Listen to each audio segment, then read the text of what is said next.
지난 2007년 세계 자연유산으로 지정된 만장굴. 이곳은 하루에도 6천여 명의 관광객들이 찾고 있는 제주의 대표적인 관광지죠. 제주 탄생의 비밀과 태고의 신비를 간직하고 있는 만장굴. 이곳이 어떻게 해서 세상에 알려지게 됐을까요? 1946년, 당시 김영 국민학교 교사였던 부종유 선생은 꼬마 탐험대를 이끌고 굴 탐사에 나섭니다. 자, 얘들아, 오늘은 암흑의 세계를 탐험할 거야. 암흑의 세계요? 무서울 것 같은데? 귀신이 나올지도 몰라. 내가 귀신이다. 아이고, 한라산에도 오르고 오름 계곡 또 우리 마을에 있는 동굴 속에도 가봤지 않느냐. 그럼 우리 꼬마 탐험대가 뭐가 두려워서. 아무 걱정도 말거라. 사실은 오늘 갈 곳도 굴이야.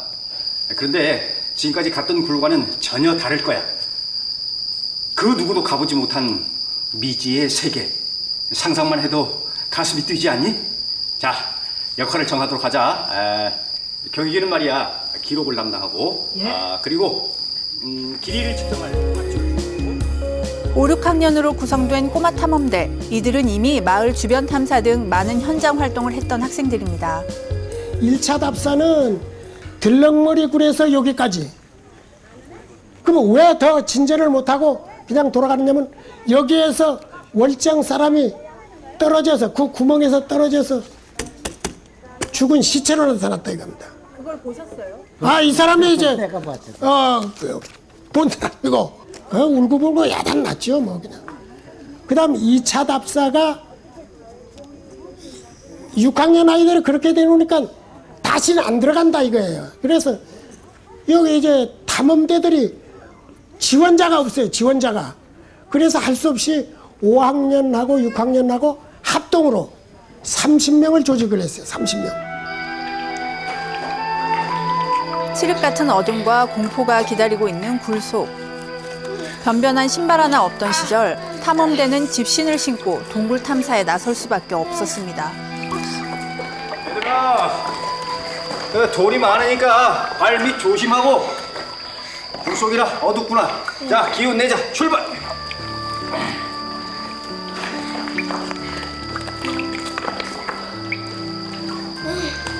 탐사에 쓸 장비래야 줄자 대신 준비한 2m 길이의 노끈과 횃불용 석유가 전부였습니다. 길조차 찾기 힘든 상황 속에서 이루어진 어찌 보면 무모한 탐사. 하지만 부종유 선생이 이끄는 꼬마 탐험대는 미지의 세계를 발견한다는 의지 하나로 한 발 한 발 발걸음을 옮깁니다. 측량부와 기록부, 조명부로 나뉘어 본격적인 탐사에 들어가는 대원들. 2m 하나 더. 2m를 잴 때마다 발을 정자에 한 획을 추가하는 방법으로 기록해 나갑니다. 그때는 뭐 자도 없고 뭐 노끈 하나 2m 노끈 가져서 바라그네 몇 메다 그걸로 말이야. 표시는 이제 우물정자로 해서 우물정자가 5개 아니에요. 그러면 그 노꽃이 2m니까 우물정자가 되면은 5m라는 거예요. 10m. 니고도 10m. 그래 그걸 계산으로 해서 이제 끝까지 노트 하나에다가 우물정자를 쓰면서 거기까지 이제 나갔어요. 그때 힘들지 않으셨어요? 왜 아니? 힘든 거는 말을 못하죠. 다 죽은 걸로 알아서 갔지 살아서 나오리라고는 생각을 못했어요. 아마 지금 신나니요 신발에 지금 말로 초시. 그 당시에 싫어 그래 그 돌박 후에 가박에 그거 얼마나 가면 떨어져 볼 건가 그냥 맨발에 가는 사람이 천지지. 꼬마 탐험대로서는 험한 길이 아닐 수 없었는데요. 괜찮니? 선생님 더 이상 힘들고 못 가겠어요.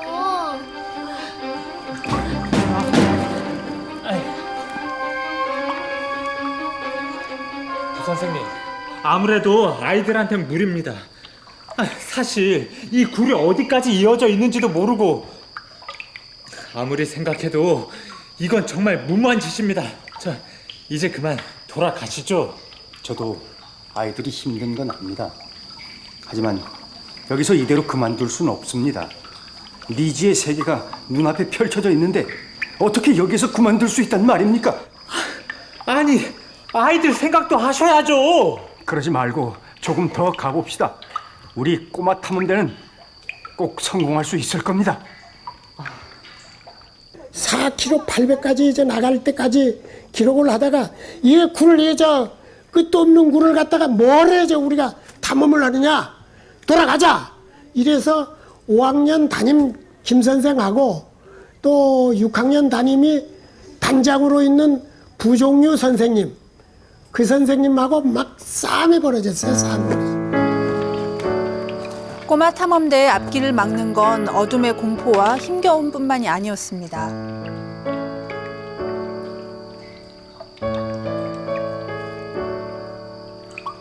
설상가상으로 횃불을 밝힐 석유마저 쏟아져 바닥이 나버렸는데요.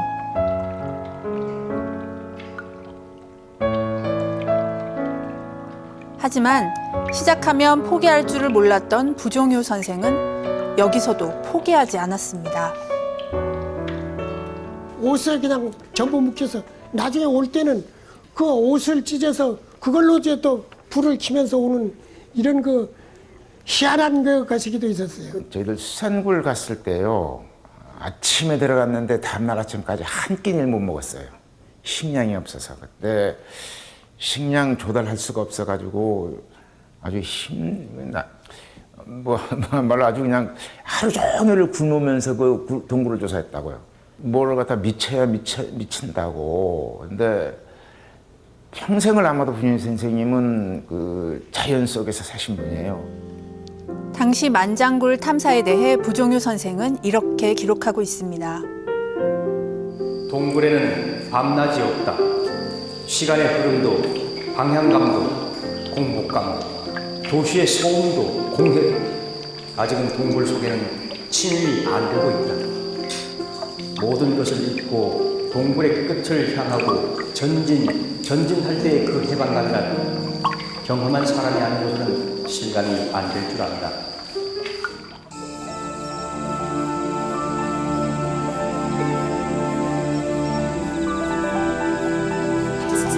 시작은 있어도 끝이 보이지 않았다고 할 만큼 포기를 몰랐던 부종유 선생. 그런 그와 꼬마 탐험대의 탐사는 밤까지 이어졌는데요. 얼마를 더 갔을까?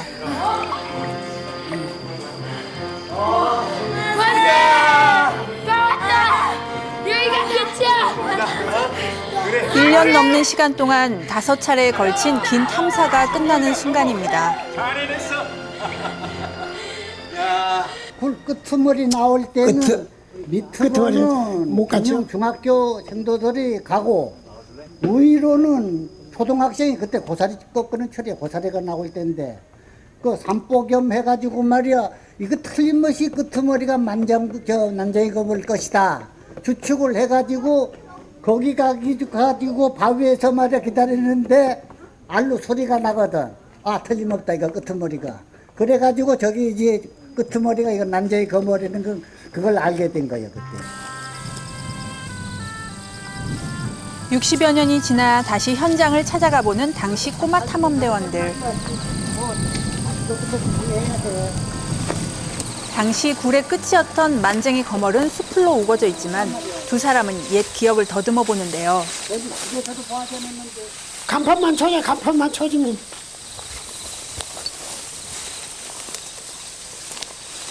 아, 그것이 있구나.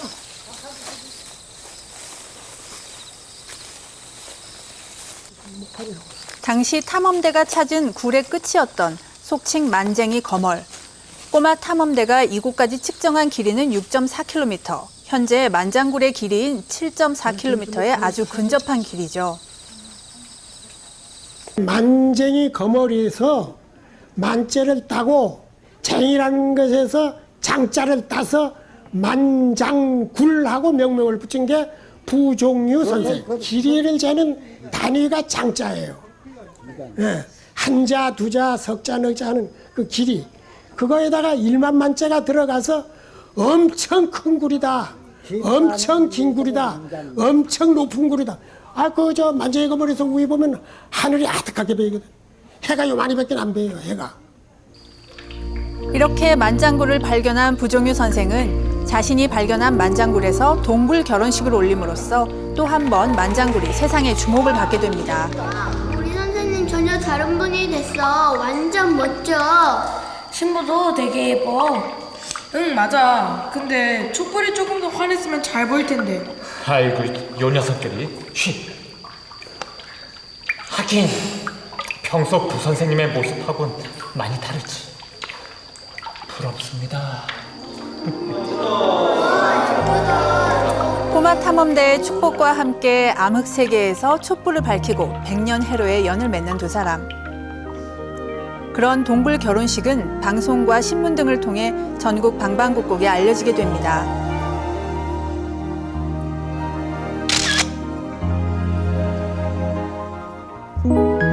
부종유 선생의 동굴 결혼식이 세상에 알려지면서 당시 김영 사굴만 찾았던 관광객들의 발길이 만장굴로 향했는데요. 이로 인해 1967년 비공식적으로 만장굴 출입이 허용됐을 당시 127명이었던 관광객이 75년에는 11만 명, 89년에는 130만 명으로 늘어나 관광객 100만 명 시대를 여는 계기가 됐습니다. 하지만 부종유 선생의 동굴 탐사는 여기에 그치지 않았는데요. 현재 천연기념물로 지정된 수산굴과 제주도가 한반도는 물론 중국 대륙과 연결돼 있음을 시사해주는 빌레목불 역시 부종유 선생에 의해 발견됩니다.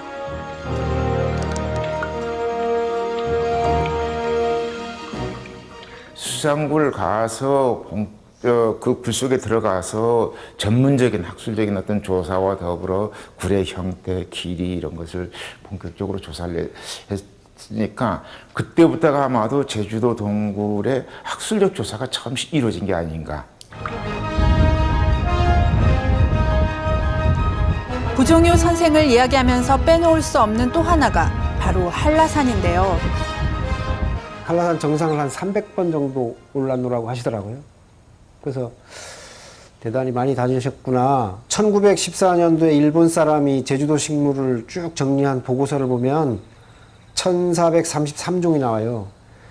그런데 부종유 선생님은 그로부터 한 50년 후죠. 1964년도에 한국 그 약사회지에, 약학회지에 기재한 거 보면 333종을 거기에 추가했다고 나옵니다. 바로 부종유 선생에 의해 한라산 자생 미기록종 333종이 발견된 건데요. 이것은 당시 국내 식물학계에 새로운 바람을 불러일으켰습니다.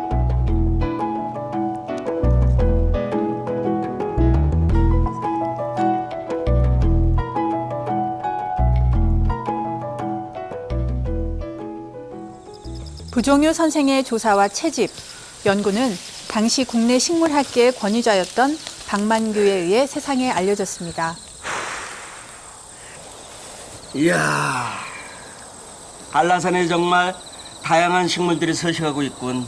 이런 한라산의 자연님들을 잘 보호해서 국립공원을 만들어야 하지 않겠습니까? 좋아. 옳은 얘기야. 지금까지 한라산의 가치가 제대로 조명이 되지 않아 아쉬웠는데 체계적으로 연구가 필요할 것 같습니다.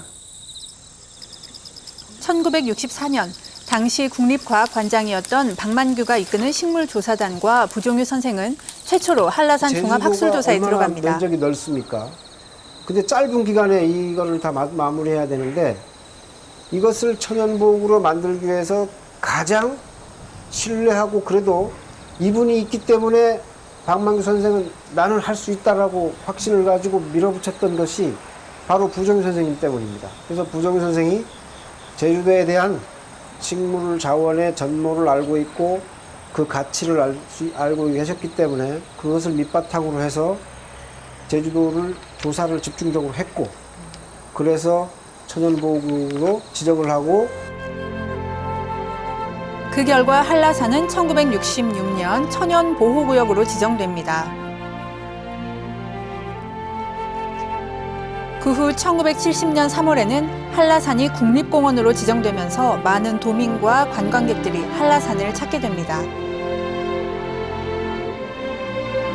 이것을 바탕으로 한라산은 오늘날 세계 자연유산 반열에까지 오르게 된 거죠.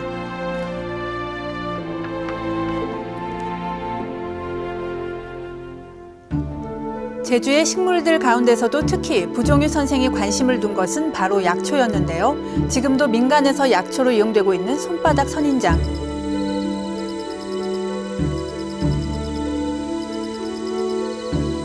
(1972년) 선생은 제주도 손바닥 선인장이 자생하고 있다는 사실을 밝혀냅니다. 당시 선인장이 우리나라에서 노지꽃을 피운 건 처음이었는데요.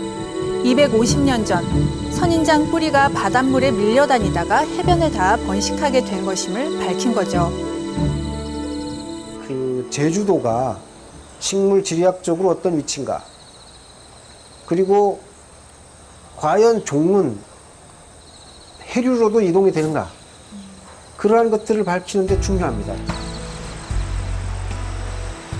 이로써 제주도가 손바닥 선인장이 자랄 수 있는 북방 한계선에 있다는 사실을 증명한 겁니다.